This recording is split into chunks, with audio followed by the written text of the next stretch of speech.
Hello, hello, hello. Welcome to Kernels of Truth, brought to you by Progress, Kentucky. There are 33 days until November 7th. This week, we're going to be covering a couple of critically important stories for our commonwealth. We're going to be looking at the ongoing and evolving lies by the liar Dan Cameron about women's health and reproductive access in our commonwealth. We're going to hear about some setbacks on the SB 150 fight. And then we got an interview with Kim Reeder, the Democratic candidate for Auditor. We're going to meet her over in the campaign corner to hear how the campaign is going. Then we're interviewing Kelsey Coots, who's coordinating the Kentucky Future Project, which is a coordinated advocacy campaign to support voter turnout of the new Kentucky majority in order to help create the progressive political future our commonwealth deserves. So really good episode. I'm so glad you've joined us. But before we get into it, are you ready to help turn Kentucky purple? While political ads are trying to convince you that Andy Beshear is soft on crime, against churches, and single-handedly forcing your child to be transgender, this wave of negative attack ads are designed to keep people tuned out and disgusted with our political system. These are not efforts to inform and inspire deeper interest and engagement. Folks, we're not going to fix what's wrong with Kentucky with these ads or with this approach, and that's why Progress Kentucky is excited to be a part of the Kentucky Future Project, to build the political coalition of new voters, progressive voters, and non-white voters who can come together to make our commonwealth better. So if you want to help our role in the Kentucky Future Project, please make a contribution right now. Any donation at our Secure Act Blue site, $5, $50, $500, it all adds up and will give us the material and the tools we need to make a positive difference on November 7th. Now, let's check in with our co-hosts. Let us know who you are, where you are, and if you got a protest sign, what does your protest sign say today? And you there on the internet, we'd like to hear your sign or see your sign too. Put it in the chat while we're sharing ours. Mine is, I'm Aaron, coming to you from Childsburg, a lovely deed-restricted sea of beige siding in the outskirts of Lexington. My sign says, Dan Cameron is a liar. That's what it is. All right, let's go to Kimberly, our lovely co-host. Kimberly, are you there? Yes, I'm here. How are you doing? Oh, it's looking a little blurry. Can you see me better now? There you are. I see you. Okay. My protest sign says today, and this is an urgent call. Black people, don't vote for Daniel Cameron. Yeah. All right, Nema. I think I'm coming to you today from lovely Kenwood in Lexington. And I think mine would say, since we're kind of on this theme of Daniel Cameron, but it kind of goes all the kinds of ways, mine would just say WTF. Because the last few days in this country and politics has been insane. And the last couple of weeks for Daniel Cameron's campaign has been a total implosion. So that's mine. What? WTF? That's a great one.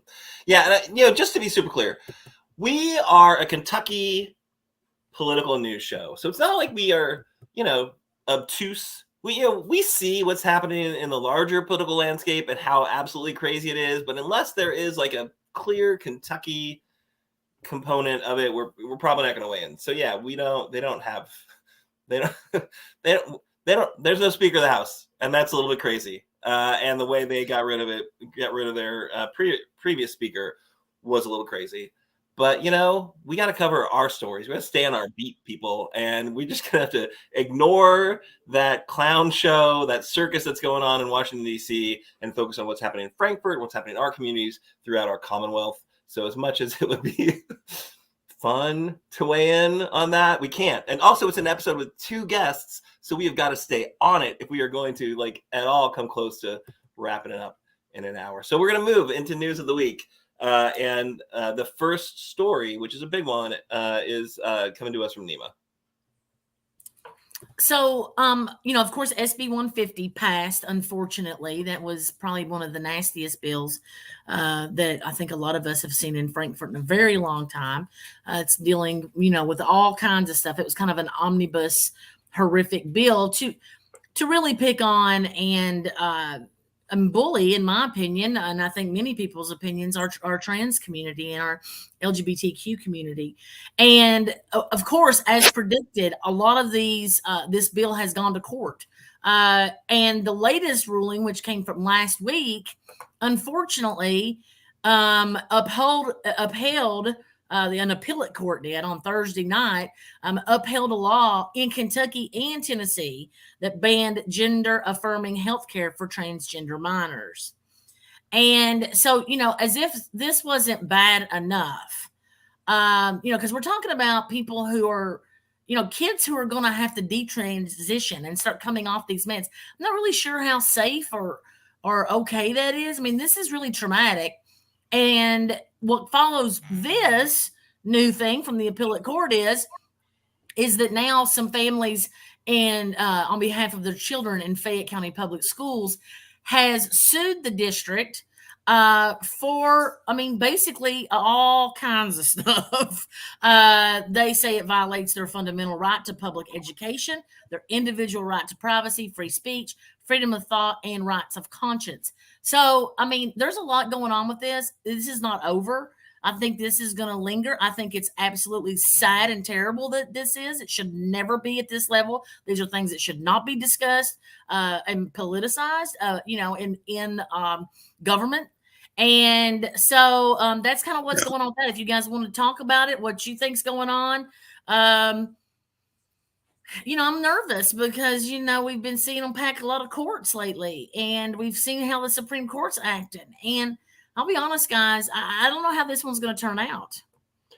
No, obviously that ruling was a big setback, right? That was a real problem for the folks who were hoping for cooler heads to prevail, right? Rational actors to weigh in and say, no, you can't get them, you can't interject yourself into a doctor's office. You can't, politicians, put yourself in between a patient and the recommended care, right? That's the thing that I think, people get freaked out by the trans issue. They aren't very comfortable about it. They don't, get pronouns, whatever. People don't like change. Like, but I've lived my entire life doing it this way. What are you making me do to be respectful of humanity?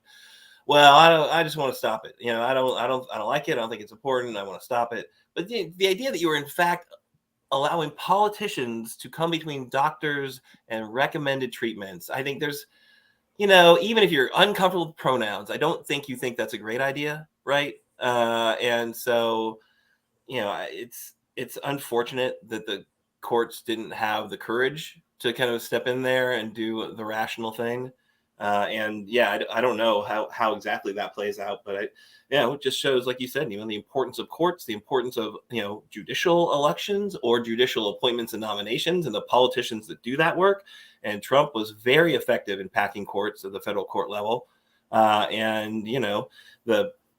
challenge with folks like Tommy Tuberville, the Alabama coach, who doesn't even call himself senator, he calls himself coach because he's a clown, and his willingness to hold up the Senate so that, the military appointments weren't being made over the issue of, whether service members can access reproductive health care, just really, slowing up the process for an agenda. And that has a real world implications for all sorts of other things, which is the Senate's business of appointing judges as well. So really is an unfortunate situation that we're in. I don't know, Kimberly, what do you think about this one? I know you got a lot of thoughts about this.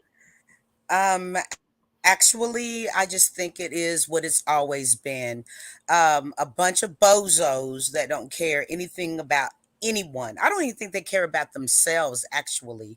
I think they're a bunch of insecure individuals that have been given a little bit of power and they wield it against those that need us to be more compassionate and understanding.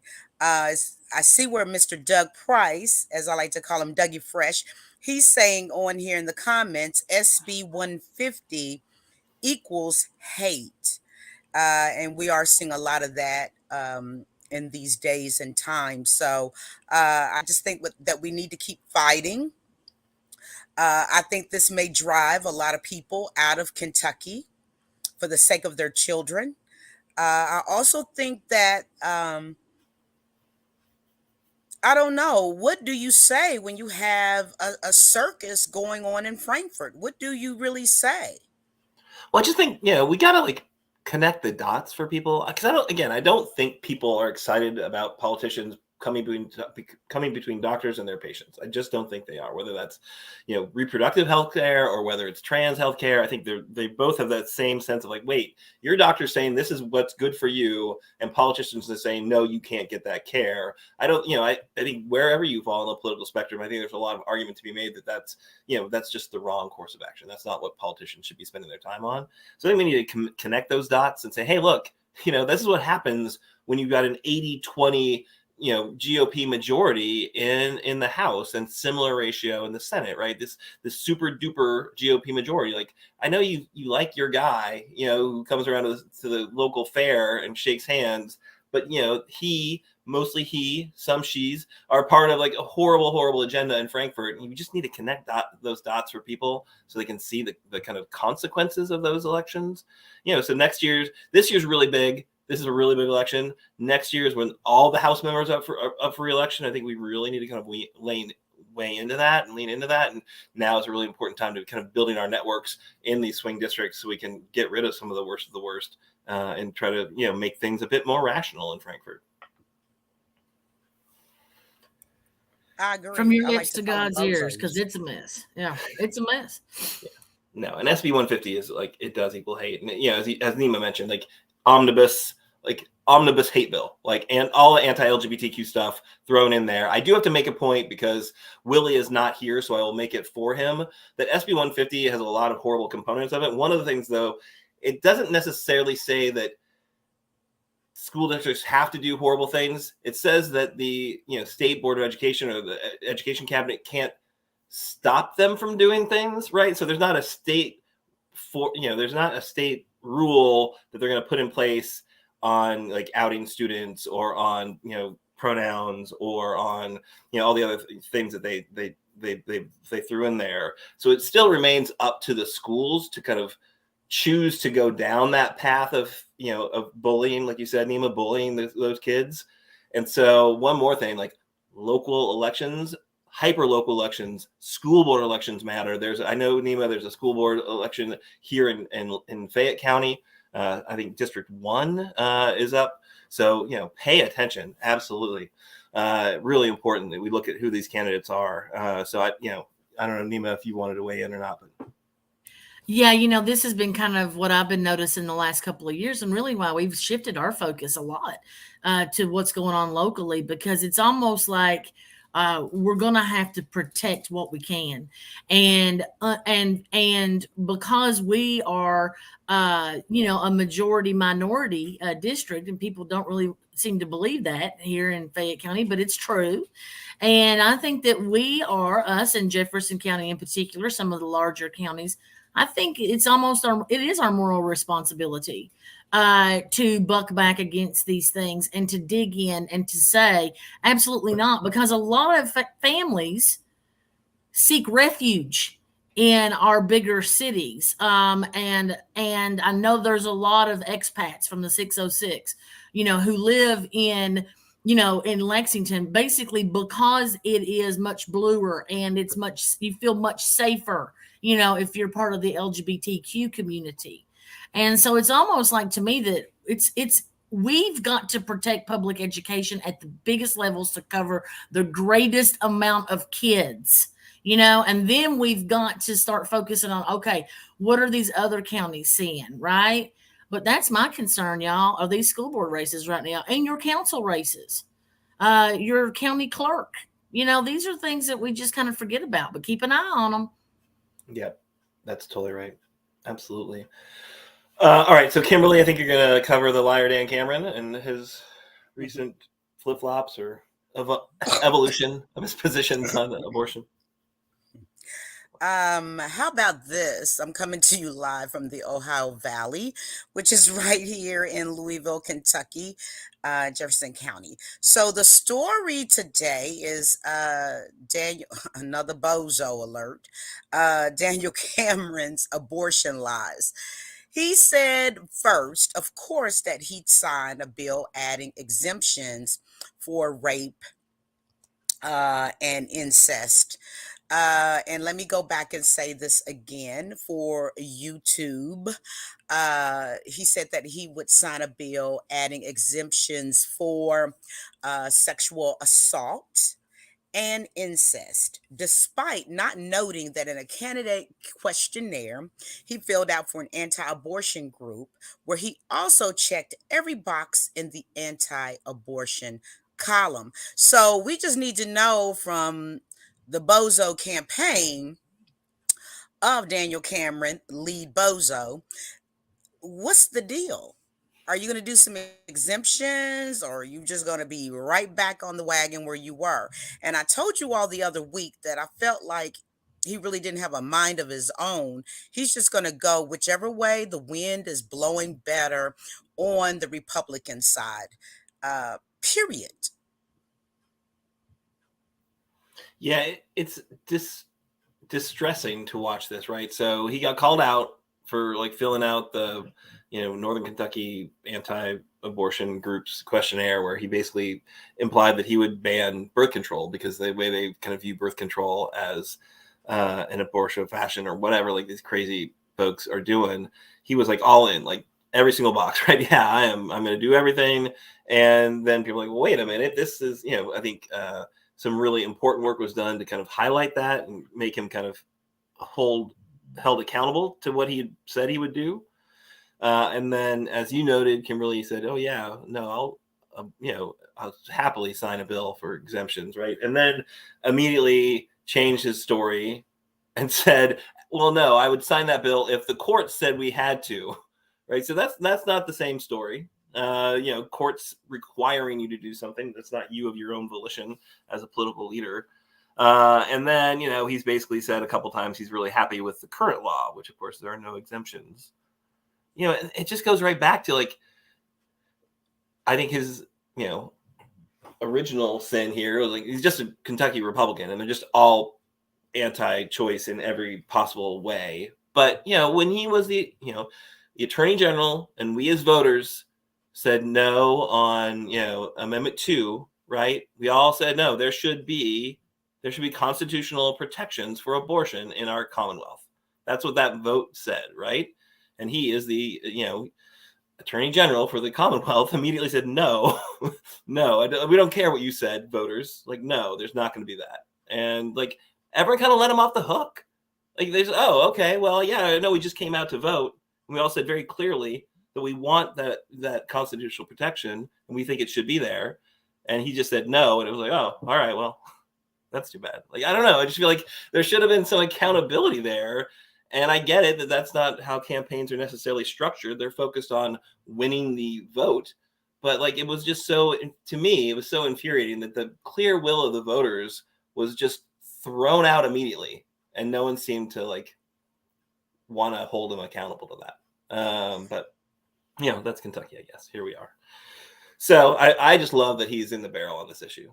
Because I think post-Roe, more and more people are like, oh yeah, it's not actually politically tenable to take away all abortion access, even in the reddest of states. So I think we need to keep bringing this back. We need to keep bringing it up. We need to keep reminding voters that that's what you get if you put him in the governor's mansion. You got somebody who is, anti-reproductive health care access in pretty much every single instance, for sure. So it doesn't matter what he says when one camera is on, because if he's going to change his story and tell it, to a different camera, to a warm audience, who knows what, he knows what they want, and he's going to give it to them. And that's going to be Frankfurt with the kind of current super majorities. I've been kind of aggravated about this whole situation. There's a couple of things that aggravate me. Number one, he's been backtracking and moving around and doing all this kind of stuff on a lot of issues. And this one, of course, has really got him over, over a barrel because, again, like you were saying, this is something that Kentuckians voted to oppose. This is not what they wanted. So here's the thing, though. This is what really bothers me about all this stuff with him. Who do we know anything that he really stands for? Like, who is he? Like, what is his, like, what are his ambitions and goals for this state? Like, I don't see any of this played out. All I see are these crazy bullying ads that are really unsettling to our trans community, who we are working with and are around and are our friends and all these other things. Every day they're being harassed multiple times on television. Think about that, y'all. Then not only that, but he's, trying to sway teachers. I don't know if y'all saw that ad today. I got to say something about his wife and her teacher ad. If you haven't seen it, go watch it.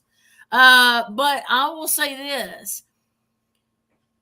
What he said in that forum about the Miss Hadley ad that we've all seen, that the brave young woman.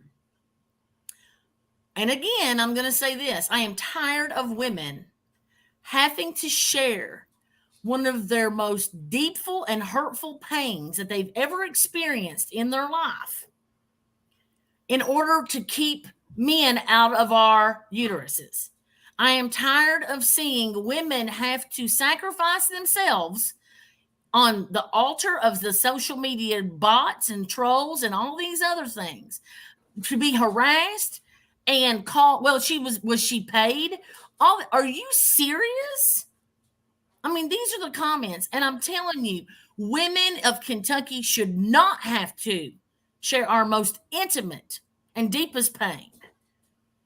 And for him to sit there and say, well, it's a complicated issue. Well, this is a man who doesn't have to worry about this complicated issue. He has a son. I have a daughter in this commonwealth, and it scares me every damn day. So women, rise up against this man and rise up against all these people that would rather get in your business and then try to bully your child. I'm going to tell you, if that was me, if I was Hadley, my daddy would have already been to Louisville to have a face-to-face conversation with Mr. Cameron. Woo! Sorry, guys. No, this show does not condone an ass whooping for Dan Cameron, but who's gonna stop angry pops? I don't know. I think she is incredibly brave, and it shouldn't require that bravery for politicians to be kept out of doctors' offices. But yeah, I got two daughters. I have something that I'd like to add to it very quickly, if I may. Of course. And let us not forget that Daniel Cameron was the one who totally single-handedly botched the Breonna Taylor investigation. Did he botch it, let us or did not he throw forget it? Also, excuse me? I said, did he botch it, or did he throw that investigation? Because he didn't want to hold anyone accountable. Botch, throw, kick it, put it on fire. It doesn't matter. It did not get the results that the Department of Justice got, okay? An impartial body. Number two, let us not forget that Daniel Cameron doesn't remember where he came from, nor does he know where he's going or where he would like to, quote unquote, take Kentucky, as my friend Nema said. The thing about it is with Cameron, he also is against affirmative action. And when people hear that word, they normally think it's just for Black folks. Well, I got something new to tell you. It's about women, not including just Black folks, but all women. Also, it includes our disabled. Okay, so don't forget, Daniel Cameron is a Trump puppet. If you lay down with dogs, you're going to get fleas. And he's been laying down with Mitch McConnell and Donald Trump. And the way they are, the crooks, they've been crooking for a long time. And it shows. So that's just what I have to say about the bozo, Daniel Cameron. Amen. Yeah, I think Doug put it in the chat, the term describing Cameron is wishy-washy. I feel like that's a cop-out, though. Like, Cameron's not wishy-washy. He's just, like, looking to his goal, the one goal he has, Nema, he doesn't have any goals for our commonwealth. You know, he's got a goal for himself, and that is to become as powerful as possible, as quickly as possible, and he will do whatever it takes to get that next thing, right? And that's what he learned from Mitch. You know, like that's it. You know, it's not about a cause. It's not about results. It's about power, accumulating it for yourself, and then doing with it something. I don't know, just holding on to it dearly until you glitch out at a Senate press release, and they're gonna have to like point you home or to the home. But yeah, stay in power as long as you can. Anyway, all right. So we're a little bit behind schedule. Not too bad. I'm just gonna say. So kudos to us so far. But we are gonna move to our campaign corner chat right now. Really excited to have with us Kim Reeder, who is the Democratic candidate for Auditor. Which we've had Kim on the show before. Yes. You will notice this. Astute listeners and viewers will remember we already asked Kim what the auditor is. So you're going to have to pretend you remember. And, we all know that information. That's asked and answered. We're going to move to a new area. But Kim, thanks so much for joining us. How is the campaign trail treating you? We're doing great. We have committed to getting to 120 counties, and we're at 89 so far, and we will get to 120. It may take us a couple more weeks, but we're going to get to all of them. We're really excited that our last 25, we're going to be swinging through Eastern Kentucky, which is my home. So we're really excited about being in Eastern Kentucky. We feel momentum. We feel a lot of energy. I am, 89 counties. And I'll tell you, in every one of those 89, we feel energy from Kentuckians. We feel their commitment to, to community and to each other. We felt that in every single county. We're getting energized for this last push. That's awesome. I think we have some questions from our team. Yes. Kimberly? Yes, Kim. She's just wonderful. Hi. Because we share the same name. Yes. Uh-oh. We have a little bit of a I was going to be at Christy Brown's last night. I wanted to, I'm sorry. No, I wasn't feeling well. I apologize for that, Kim. But I want to ask you this. Mm-hmm. What Oh no. are the ground when you've gone to these 89 counties? You cut out for just a second. I lost part of your question.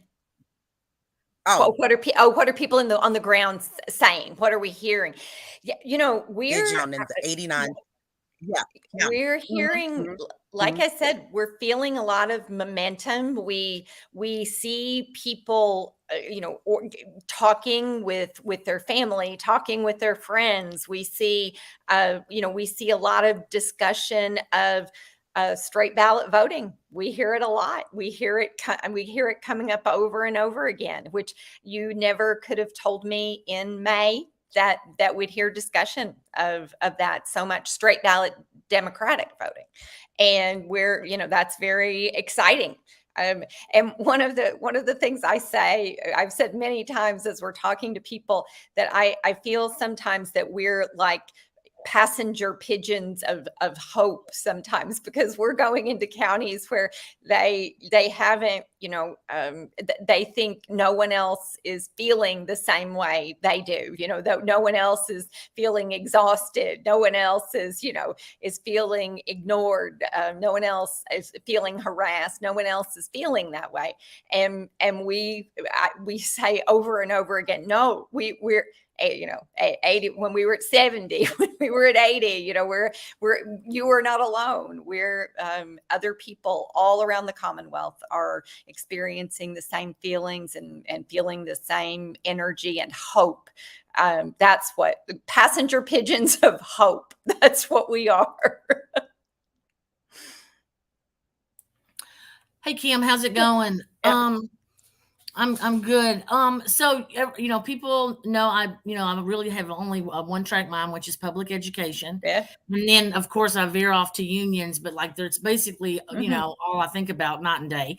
And yes. So I'm wondering what your position as an auditor, what can what is it? Why should educators Yeah. in the state and public school employees, why should they focus on what is the auditor? What can the auditor do for them? Well, and when, as Aaron mentioned the last time I was on the show, I talked about what the auditor did, that the auditor shines a light on financial transactions and accounts and performance of agencies. And, even within that kind of gritty financial transactions and accounts piece, we have the issue of the education funding that's coming from the SEEK funding, educators will know all about, that's coming from the state and going to individual school districts. And what we know, this past beginning of the school year, we saw certainly in Jefferson County, but not just Jefferson County, we saw issues with bus drivers and transportation. We saw, or I read about at least, reported shortages in Jessamine, Bullitt, Shelby, Clark, Madison. That's just a few. And the reason that's important from the auditor's perspective is that the auditor can shine a light and explain to people the fact that currently the legislature isn't following its own statute, which says that 100% of transportation costs should be covered by the state. We're only at 70% right now. Another piece of what the auditor can do involving public education, and again, it's shining a light, it's explaining it so that people can see it, showing them with numbers. But the fact that it's been reported that in some analysis that that 1989 decision Rose, where the Kentucky Supreme Court said that the disparity between affluent districts and poor districts, if that divide got too large, the whole system was unconstitutional. That students have, you referenced it earlier, fundamental right to education, and that there can't be discrimination within that. Well, we know that we've heard reported that divide is larger now than it was in 1989. And again, the auditor can shine a light on that. The auditor can dig in, look at the details, and analyze from a big picture level what's going on, not targeting individual school districts, right? Not going in and seeking to target, say, Jefferson County first, but instead take a big picture view. And then if there are other individual, issues that need to be looked at in the individual district level, great. But we don't know till we look at the big picture view first. Oh, interesting. Absolutely. So yeah, that would be an exciting thing to see the auditor can tackle. I would be thrilled to take that project on. I believe in that Rose case to my toes. And so I think that's some important work that the auditor could take on. Yeah. And I think we've recently seen that, the research shows that, the Center for Economic Policy has crunched the numbers to show that we're actually more, there's more injustice now in or disparity now in our funding since the original court ruling. And by the way, the methodology that they're using, it's the same methodology that the Office of Educational Accountability would have been using were we still doing the analysis that initially we were required to do every year. Their methodology isn't controversial. Right. And so why are they no longer required to do that analysis?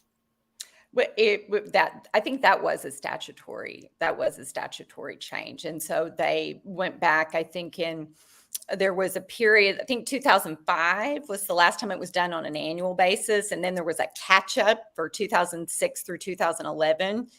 Or I'm sorry, 10. And then in 2020, there was a 1-year analysis, but it hasn't been, the law was originally set so that it happened every year to measure that disparity. Yeah. And so then when you stop looking, we stop, right? Right. Well, no, you don't come up with that bad news if you don't actually do the math. All right. Well, Kim, thank you so much for joining us. Final question, how can folks help your campaign? I know it's going to take some some gas money to get you to Yes, those final yes.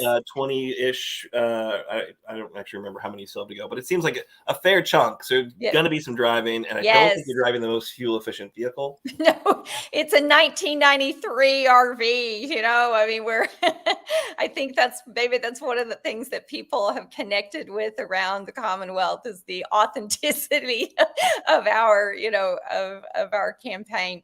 Yes, we all campaigns, can always use financial assistance, and donations can be made on our website, which is www.kimforkentucky.com. And also, if people have questions, you can reach out to us at contact, CONTACT, at kimforkentucky, again.com. And if people are interested in writing letters to the editor in their local newspapers, we have some retired teachers especially who have been doing that. We may do some small scale canvassing efforts, so there are lots of ways to get involved, and we would love to get all the involvement we can. I just love that. I just want to underscore that you were the first person I've heard excited about straight ticket voting on this show for quite a while. So that is like, No, see, I really would. I'm being serious when I tell you that if you had told me in May, if you had told me the last time I was on the show that I'd be back on the show in October saying this, I would have said, no way. And then we go to 89 counties, and I'm going to tell you, we hear it over and over. Interesting. All right. Well, hey, thanks so much, Kim. Good luck on the Thank campaign you. trail. Good luck with the Winnebago, or Thank you. that thing's a beast. Yes. But yeah, it's important to have a good home base for your trips. So Yeah. everyone keep your eyes wide open for it. It's got Kim's face on the side, and I don't think it goes very fast. No, it doesn't. Thank you. Yeah. Have a great rest of the campaign. All right. So really, yeah, just, I love catching up with these candidates, just hearing kind of how things are going. Because, you catch them early and they just haven't really done a heck of a lot yet. But you come back and like, wow, this is what we've learned. We've actually been talking to real humans out in our Commonwealth, and this is what they think. And, really good stuff to hear from, for sure. So we're looking to connect with the rest of the candidates as well. In case anyone's like keeping score at home, we've had everyone on the kind of constitutional offices except for Andy Bashir. So if you know Andy, if you see Andy, say, hey, I hear the guys from Kernels of Truth would like to have you on the show, and feel free to remind him that we're nice folks, and we care passionately about the future of our Commonwealth, just like he does. So at any rate, now we're going to move on to our second interview of the show. Very excited to have on Kelsey Coots, who again is returning to the show. Kelsey was on a while back, actually, when we were talking about Amendment 2. So, familiar ground that I was just railing about earlier, and Kelsey helped win that campaign. So glad to see that she's back and hopefully bringing her winning ways to additional campaigns. Kelsey, how are you doing this evening? I'm doing great. That gives me a lot of credit. I was one of very, very many people who came out, who knocked on doors for the very first time, told their stories for the very first time. But yes, that was the last time I was on talking about Amendment 2 and our coalition work. And so I am happy to be back to talk about the same thing. Yeah, it does feel like it's kind of an evolution to some degree of that, which is really exciting. So you are the field director, I don't actually know what your title is, of the Kentucky Future Project. Is that right? Yes. Yeah. I am, I guess, just like an organizing consultant. I don't know if I have a title, but Grand Poobah. She was the Grand Poobah of the Kentucky Future. No, I am lucky enough to be heading up the coordinated campaign that our progressive 501c4 allied organizations are taking part in this year. This is really one of the first times that these organizations have truly coordinated. Last year, many of these organizations, of course, coordinated on our Vote No effort. However, they ran a lot of their programming through the campaign. Right now, organizations like Progress Kentucky everybody's running their own program, but coordinating together so their impact can be even larger and more strategic. And it's really exciting because one of my favorite quotes, I probably even said this last year whenever I was on here, or if you've seen me speak in these ways about this work, I sort of always say this quote, but one of my favorite quotes is the stronger the coalition, the more great the victory, the more inclusive the coalition, the greater the victory. And if you want to bring a fight, you bring people together. And so I do this work because I like to build infrastructure, especially infrastructure in Kentucky. Yes, there are things that we can do right now to win elections, right? To do things in the short term, but this is a long-term game. We know the other side is definitely playing a long-term game. And so there are things that we can do that we can be strategic and intentional about now that are in service of our short-term goals and also our long-term goals. And that is really the coalition work, or it gets to the heart of the coalition work, right? And so it's really exciting. I feel lucky to be partnering with folks who believe in that sort of model, who have that vision. And what's the saying? It's like, before we can build the world we want to live in, we have to be able to imagine it. And I feel really lucky to be working with people who are dreamers, I guess. It's like when they're out there canvassing and sort of slogging through all the time, talking to voters about, issues that they care about. Like, that's hard work. And they're doing it, and many times not necessarily for an immediate return, if you will. But it adds up and it matters in the long term. So I'm excited to be partnering with folks like, again, Progress Kentucky and other orgs in the coalition. So we've interviewed Showing Up for Racial Justice. Mm-hmm. We've had on Planned Parenthood. We've had the Fairness Campaign recently. Before that, we had Hood to the Holler. These groups are all kind of working together. Mm-hmm. For what? Like, what's the end goal? You said it's like not necessarily for kind of a short-term victory. Like, what's the vision of this initiative? Yeah, so the Kentucky Future Project is a coalition of progressive 501c4 allied organizations that are committed to turning out, we like to call it the new Kentucky majority, in the 2023 election cycle. However, it gets back to that heart of, how do we deliver political messages to people who maybe don't always get political messages? They're not, in those traditional, I guess, universes. How do we make our electorate more representative of our state? And how do we do this sort of long-term work that, again, can help us in the immediate, of course, but also are the people that we really want to be building infrastructure with and working to turn out to vote and show up at the polls in the long term.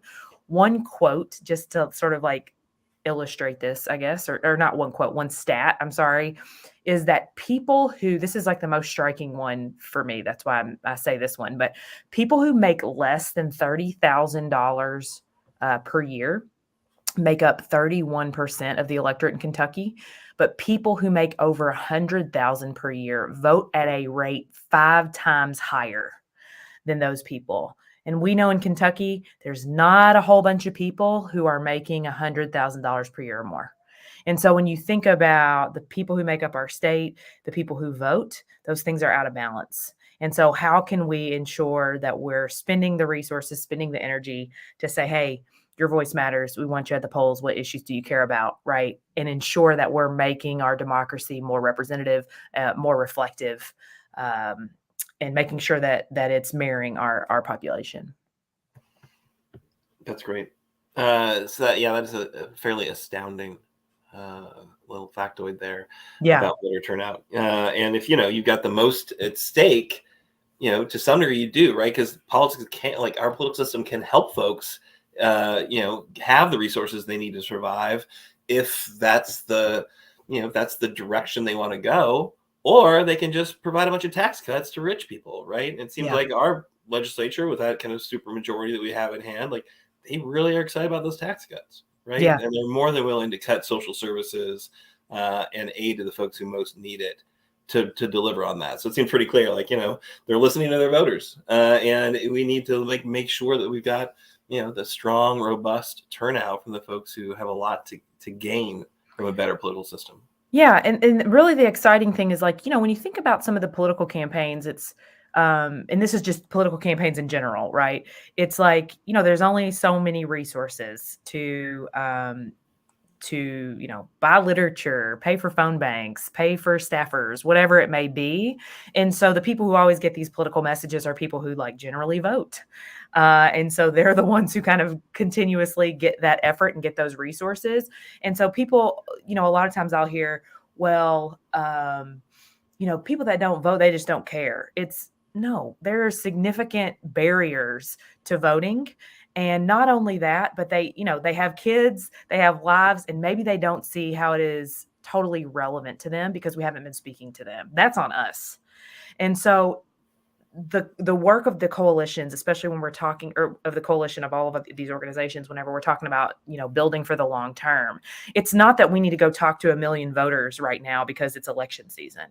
It's that even if we pick a universe of 10,000 voters, intentionality, and layered, what we call touches, layered attempts to these targets, matters for folks that maybe don't always get these political messages. If they get a door knock or a couple attempts at a door knock, if they get a couple attempts at a phone bank, or, they sort of get this repeated effort and people continuously showing up, we're eventually going to get them to vote. We know that it's like something like 5 or 6 touches. That is the average to sort of deliver folks to the polls. And so we, as a coalition, are not necessarily focused on, like I said, we got to go talk to 1 million voters, but it's how can we go a mile deep for the folks that we are talking to. And, when you think about the context of a statewide election, we know the governor's race, for example, in 2019 was won by something like 1.5 votes per precinct. And so when we're talking about this level of intentionality for what could be a, smaller subset or a smaller universe of folks in the grand scheme, it still could be a winning margin. And so again, yes, talking to these voters, there are things that, higher turnout and things that we can do to get folks out to the polls helps us do now. But in the long term, if Progress Kentucky is working in specific areas and really making an effort with voters and forming relationships with folks, we can really build a base, and build on that in the long term, because time's going to pass anyway. Right. And we don't want to look up 5 years from now and go, man, we really, the next governor's election, go, man, we really should have been kind of doing some stuff. This is going to be closer than we want it to be again. There are things that we can be intentional with year after year to ensure that we are working smarter, not harder, in service of, all of our goals. All right, so I'm going to turn to my co-host in just a second. Then Kimberly, I'll throw to you for the next question. But you said infrastructure a couple of times, and I'm wondering, does that mean like, the Brent Spence Bridge? I'm so psyched that he's finally fixing it, or it's like the clean water investments in Martin County, all this great stuff the governor's doing. When you say infrastructure, what do you mean? I mean, how do we invest in people, yes, in money, like paying for staff and things, but also training to ensure that we are building on the ground here. It's sort of that grassroots people power infrastructure that can help us continue to get victories in the long term. Sometimes, and this is just, again, the nature of campaigns. There are folks who, come in from out of state, and they sort of run these races and they do those things. And we are happy for their service to be working here in Kentucky. Right. But then in 2024, for example, there's a presidential year, all those campaign workers are going to go somewhere else. We still have elections here in Kentucky. So we need to ensure that we are building infrastructure, training folks on the ground, and giving folks the skills and know-how to, yes, run these like political campaigns, but it's more just helping us build networks of folks and be extremely intentional in areas as we work to build for the long term, right? Intentionality and this sort of extremely targeted approach is not, people always say sort of like, well, why would you do that? Just kind of do this other thing in the immediate. It's like, how is this level of intentionality at odds at all with winning a victory? In my opinion, that is how we win. And so that is really the heart of the coalition work. And so it is, last year we saw what could happen. But this year, I think our organizations who are running their own program but are working together, it's frankly really inspiring, because they see that the team, is greater than each individual player. And so seeing folks sort of run their field programs, they're canvassing, their phone banking, and doing all these things in service of, yes, this bigger picture, this long-term goal, but also right now working together. I think what we're going to see is that there's going to be significant impact for that on November 7th, I guess. Is that election day? You're like, yeah, I'm just about the long-term power. I don't even know when the election is. Yeah. I heard you say 33 days. I'm like, oh yeah, yep. That sounds really soon. So soon. Kimberly, you have a question for Kelsey? Hi, Kelsey. How are you doing tonight? Great. Good to see you again. My question to you is, someone watching tonight, how do they truly get involved with this movement? Do they just pick whichever organization they would like to work with, or is there just a group of people that are just there to work with all of the organizations on this coordinated campaign? So that's a great question. So all of the organizations that are involved are running their own program. Everybody is coordinating together, of course. But I would say if you're watching this show, you should reach out to Aaron, reach out to Progress Kentucky, because Progress Kentucky takes part in that, right? So you could canvass or phone bank or take part in the volunteer effort that Progress Kentucky has going on. Like I said, they're in coordination with other organizations to make sure we're not canvassing on top of each other or doing things that are sort of stepping on each other or duplicative. However, yes. So if there are other organizations, like if you also pay attention to Hood of the Holler or whatever, they have opportunities as well that are a part of this whole joint effort. But Progress Kentucky is definitely one of those. And so, Aaron, I hope I'm doing you proud. I know that Progress Kentucky canvasses on Saturdays and also has phone banks. And so that would be one way. And Kelsey has seen our goals to actuals, so she knows that we need help. So really, people should just go ahead and go in with us. We can put you to work. We promise. I was going to say, I do keep the spreadsheet, yes. But I would also say, if you're watching and you're wondering how you can get involved, yes, there are those immediate ways, but ask yourself that question in February, right? When everybody, right now, it's a month out, 33 days, as Aaron said at the very beginning, everybody's going to look around and go, oh man, how can I help? We want your effort. Your effort matters. However, it also matters in February and in March. And these organizations that are doing the work 12 months out of the year, it is difficult to do it when it's difficult all the time, right? But it's very difficult to do it whenever it's sort of not the hot election season.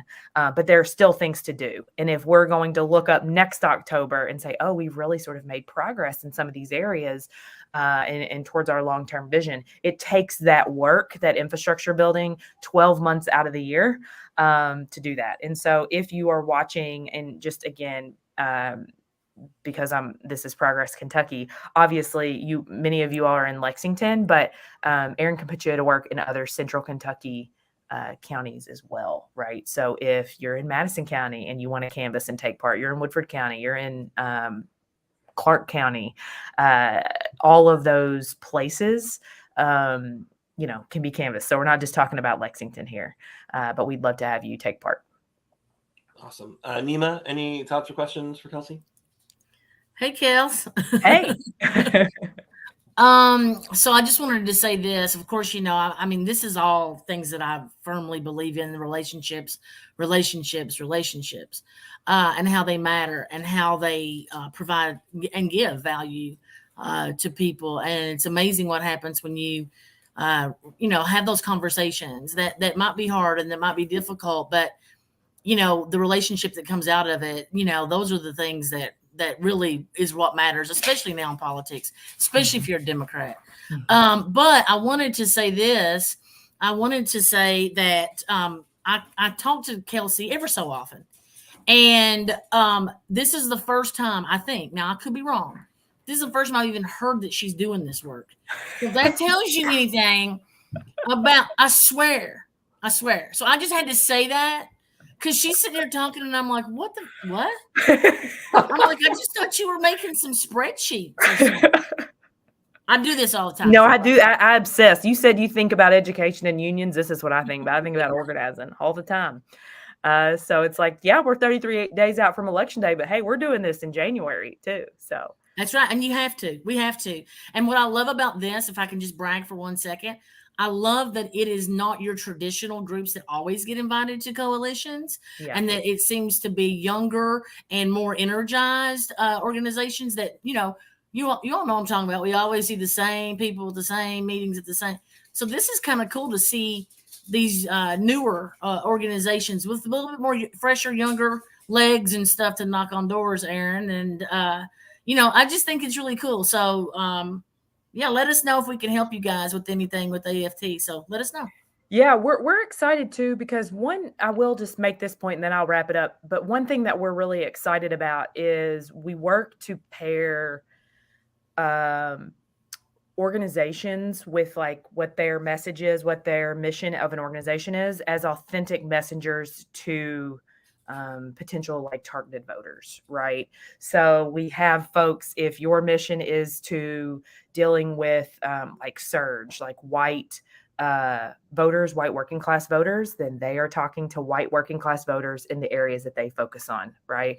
If the mission of your organization has to do with like Black Leadership Action Coalition of Kentucky, then they are of course taking the lead in precincts there that have majority of Black voters. So we're not just saying, here are all the targets, everybody go out, and it doesn't match, because remember, we're trying to ensure that we have authentic messengers matched with the right targets in the right areas, because these are the folks that we not only want to be talking to now, but in the long term, continuously to build that relationship.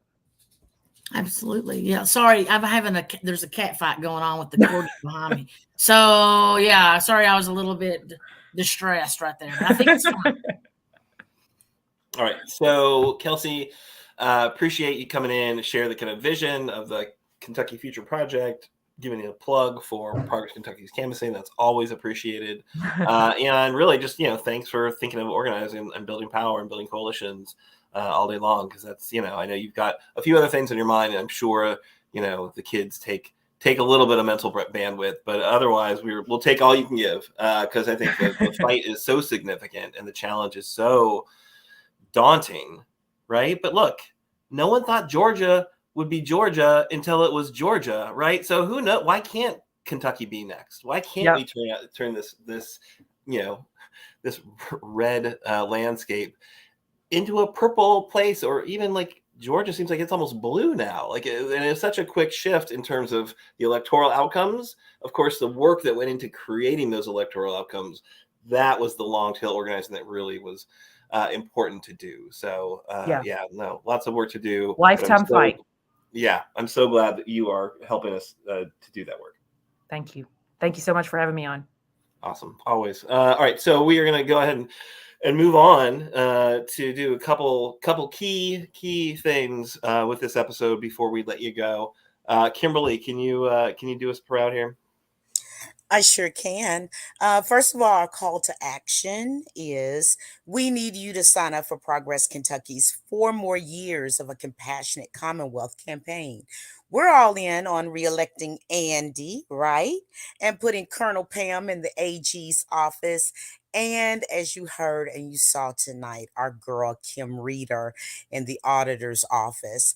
We're doing calling and canvassing every week between now and November the 7th. Sign up to help out today. The link will be in the comments.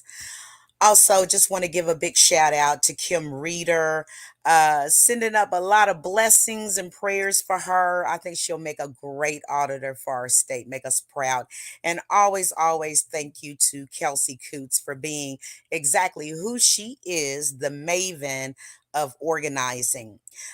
Disclaimer first, Progress Kentucky is a nonprofit organization registered with the Kentucky Secretary of State and organized as a 501c4. We are affiliated with the Indivisible Project, the Commonwealth Alliance Voter Engagement, known as CAVE, and are also proud members of the Forward Kentucky Network. Progress Kentucky's goal is to educate, organize, increase voter turnout, and advance a progressive agenda through civic engagement. Make sure to join us next week when we'll be covering the breaking news out of the governor's race. Production tonight of episode 133 was by the amazing Annabelle Nagel. And thank you, Nate, for the new song and the theme songs. You can find more information about Nate Dogg's music at NATO Songs, natosongs.com. And if you miss our weekly live stream on Facebook or YouTube, audio podcast and our show notes are available right now on Apple, Google, Spotify, and wherever you get your podcast. If you do listen to the podcast, please leave us a 5-star review wherever you are listening right now. Logo and some graphic content was provided by Couchfire Media. More information can be found at couchfiremedia.com. You've made it this far in the week. You know what to do. Pay it forward, and we'll see you next week. Same time, same bat channel. And have a good rest of this week.